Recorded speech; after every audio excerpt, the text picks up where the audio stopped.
Hello everyone, તો લગભગ બધાની ફેવરિટ સ્વીટ ડીશ એવો આજે હું રવાનો શીરો બનાવવાની છું. તો એના માટેના ઇન્ગ્રીડિયન્ટ્સ મેં લઈ લીધા છે. 1 વાટકી રવો છે, 1 વાટકો ખાંડ છે અને 1 વાટકો ઘી છે. અહીંયા મેં ત્રણેયનું પ્રમાણ સરખું જ રાખ્યું છે.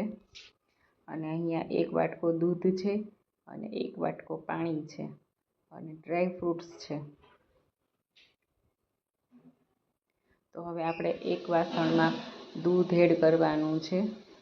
દૂધ નાખ્યા પછી આપણે એમાં 1 વાટકો પાણી એડ કરવાનું છે અને બંનેને આપણે ગેસ પર ગરમ કરવા મૂકી દેવાનું છે. તો હું રવો આ રીતે જ બનાવું છું, દૂધ અને પાણી મિક્સ કરીને.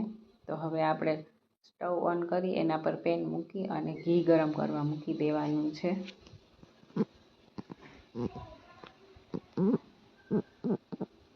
ઘી ગરમ થાય એટલે આપણે એમાં રવો એડ કરી દેવાનો છે અને ગેસની ફ્લેમ સ્લો રાખવાની છે, જેથી કરી આપણો રવો બળે નહીં. અને એને સતત હલાવ્યા જ કરવાનું છે.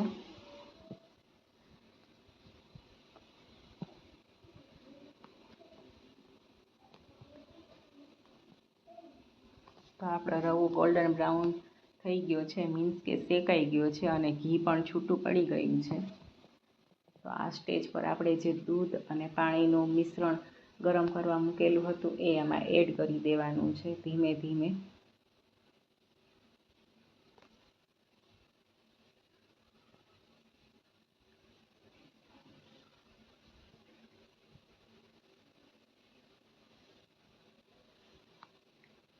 દૂધ અને પાણીનું મિશ્રણ એડ કર્યા પછી આપણે એને ધીમે ધીમે હલાવી લેવાનું છે, જ્યાં સુધી આપણો રવો બધું પાણી અને દૂધ એબ્ઝોર્બ કરી લે ત્યાં સુધી આપણે એને હલાવ્યા જ કરવાનું છે.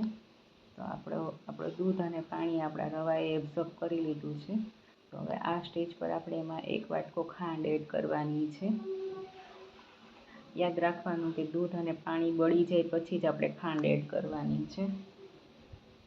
જો તમે આ રીતે કરશો તો મહાપ્રસાદ જેવો જ શીરો બનશે આપણો. ખાંડ રવામાં મિક્સ થઈ જાય પછી આપણે એમાં ડ્રાય ફ્રૂટ્સ એડ કરી દેવાના છે. ડ્રાય ફ્રૂટ્સ મેં અહીંયા 2-3 ચમચી જેટલા એડ કર્યા છે. તમને જેટલા ભાવતા હોય એટલા તમે એડ કરી શકો છો. અને ½ ટીસ્પૂન એલચીનો પાવડર મેં આમાં એડ કર્યો છે. એલચીથી રવાના શીરાનો સ્વાદ 100 ગણો વધી જાય છે.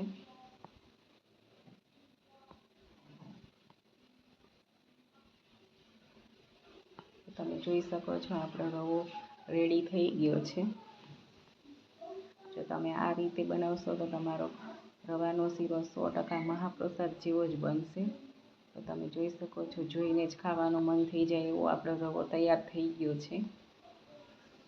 તો તૈયાર છે આપણો રવાનો શીરો.